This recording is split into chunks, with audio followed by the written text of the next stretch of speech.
Good morning to all. You are welcome in our SST class. I am Madhuri Bharadwaj. I am your SST teacher. Today we will going to start our nationalism. हमने पिछले video में French revolution के बारे में पढ़ा था. आज हम नेशनलिज्म के बारे में पढ़ेंगे. The American and the French Revolution established democratic government. जो फ्रेंच रिवॉल्यूशन थी और जो अमेरिकन रिवॉल्यूशन थी उसने जो डेमोक्रेटिक गवर्नमेंट थी उसको डेवलप कर लिया था, बना लिया था. Those countries following their example the movement of democracy began to other country of Europe such as the Spain, Portugal, Italy, Ireland. इन सब में ये डेमोक्रेटिक कंट्रीज जो थी वो बिगिन हो गई थी. This new waves of the nationalism which has spread all over the world. और ये जो न्यू वेव थी, ये नई लहर उठी थी, ये सब पूरे वर्ल्ड में फैल गई थी. एंड इंस्पायर द इंडियन, और हमारी इंडिया को भी इंस्पायर करने लगी, हमारी इंडिया को भी इंस्पायर करने लगी, प्रेरणा देने लगी. To organise a movement for the freedom of their country, ताकि हम भी अपनी इंडिया की फ्रीडम के लिए स्ट्रगल करें, हमारी मतलब आंदोलन करें. And their country from the British rule, क्योंकि उस समय जो हमारी कंट्री थी वो ब्रिटिश हमारे ऊपर रूल कर रहे थे, हम लोग भी उस चीज़ से सफ़र कर रहे थे, गुलामी से. तो इन्हीं मूवमेंट के थ्रू हम भी अपनी स्वतंत्रता हासिल कर सकते हैं. तो इसलिए हमारे यहाँ पर भी ये इंस्पायर करने का काम कर रही थी. This we have seen, this is the development outside India and great impact on the life of the people of our country.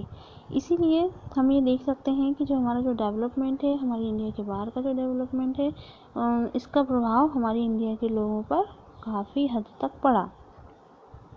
इसके बाद आता है हमारा the colonial period. The period of the British rule is mainly described as a colonial period. ये period वो period है जब जो ब्रिटिश थे उन्होंने हमारे ऊपर शासन किया हुआ था. मोस्ट ऑफ द हिस्टोरियन, जो कि हिस्ट्री में कैद हो चुका है. This period saw the development of the European colonies, और उस डेवलपमेंट में यूरोपियन कॉलोनीज को हम देख सकते हैं. Many parts of the world, जो कि वर्ल्ड के मैंने बहुत सारे पार्ट्स में फैली हुई थी. Those colonies gave some European nation and unmatched power to hold economic and the administrative control over the colonies. और उनका शासन उन्होंने सबको कंट्रोल में कर रखा था. That's why the colonial period is very important from the historical perspective. इसीलिए जो हिस्ट्री में जो colonial period है उसका बहुत महत्व है. The colonial period start in India and the east India company.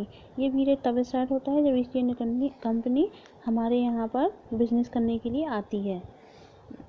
Come to India, come to do business in India. India was the major centre of spices. जो हमारी इंडिया थी वो स्पाइसेस का मेजर सेंटर थी. Precious stones हमारे यहाँ, stone, cotton, ये हमारे यहाँ पर बहुत हुआ करते थे.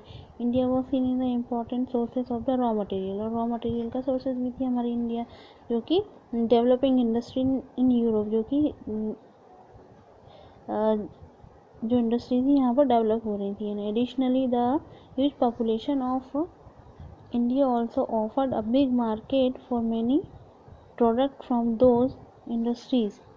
And the East India Company started a trading company and slowly spread its wings. उसने जो है वो ट्रेड करना स्टार्ट कर दिया था, टू टेक द कंट्रोल और the aspect of the life of India. In the whole development British encouragement policy in which is full of the intriguing tales of political maneuvering by the colonies masters, and this is also replayed with the stories of the inevitable resistance and sacrifice made by the Indian. And finally the colonial period end with the emergence of two new nation, India and Pakistan. ये period तब तक चला जब तक कि हमारी India free नहीं हो गई और ये 2 पार्ट्स में डिवाइड नहीं हो गया इंडिया और पाकिस्तान में। It's enough for today, we will continue tomorrow. Thank you.